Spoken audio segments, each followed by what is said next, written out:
کچھ چیز کی وضاحت کیونکہ پار منسٹر کا نام لے کے کہا گیا اور کچھ فیکٹس آنریبل ممبر نے دیے ہیں، اسے ایک عقل مند انسان کی ایک کہاوت یاد آتی ہے کہ وکیل کا جو اسٹرینتھ ہوتا ہے وہ اس کے لیے دلائل ہوتے ہیں، اور جب دلائل کسی غلط فیکٹس کے اوپر بیس کر کے پیش کیے جائیں تو ان کی کوئی اہمیت نہیں ہوتی۔ میں آپ کو صرف فیکٹ چیک کے طور کے اوپر کچھ چیزیں آپ کے سامنے پیش کرنا چاہوں گا۔ ایک تو آنریبل ممبر نے فرمایا کہ یہ لا ہونے کے بعد board of the directors form ہوئے تھے، یہ غلط بات ہے۔ Board of directors companies ordinance جو قانون تھا اس وقت S O E law in place نہیں تھا، اس وقت یہ فارم ہوئے تھے بورڈ آف دی ڈائریکٹرز۔ دوسری بات، بورڈ آف دی ڈائریکٹرز کے سامنے وہ بھی انہوں نے فرمایا کہ پرائیویٹائزیشن یہ لوگ جلدی میں کرنا چاہتے تھے، انہوں نے بورڈ آف ڈائریکٹرز کو بھیج دیا۔ بورڈ آف ڈائریکٹرز کے سامنے آج تک ایجنڈا کے اوپر اس حکومت کے آنے کے بعد کبھی پرائیویٹائزیشن، یا اس سے پہلے بھی مجھے نہیں پتا لیکن اس کے بعد تو پکا پتہ ہے، کبھی پرائیویٹائزیشن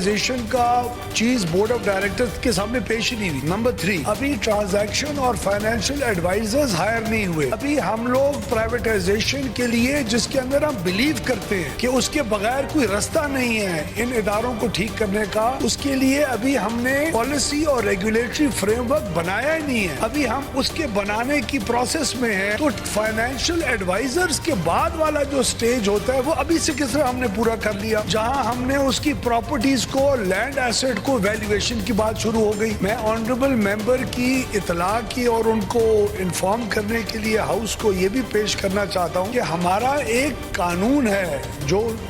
نیپرا کا قانون ہے، اس کے تحت distribution companies can not use their assets, تو چاہے ان کے نام پہ ہوں یا ایریا الیکٹریسٹی بورڈز کے نام سے آ رہے ہوں یا صوبوں کے نام سے آ رہے ہوں، they cannot use that land for any other purpose other than providing the provision of electricity and power and for that particular business۔ تو ان کا ریونیو اسٹریم اس کے علاوہ ہو ہی نہیں سکتا۔ How easy is it to just completely misstate the facts؟ اس کا fact check بہت ضروری تھا۔ میں آنریبل ممبر کو اشور کرتا ہوں کہ یہ کسی کو کسی خاص ریزن کے لیے کہ ان کو ہمیں وہ پسند نہیں ہے ان کو نکال دو۔ There is a certain entire process that exists۔ جب ایس او ای لا اجازت دے گا، وہ پروسیس جو اس وقت ہے اس کی باقاعدہ ریزننگ ہوتی ہے، کس کمپنی کے 550 ارب روپے کے نقصان ہے، کس کا 100 کا ہے، کس کا 80 کا ہے، جس کے پروفٹ ہوں گے اس کے بورڈ آف ڈائریکٹرز کو چینج کرنے کی ضرورت کیا ہے۔ وہ کمپنی اچھا پرفارم کر رہی ہے لیکن جس کا پروفٹ 1 روپیہ آئے گا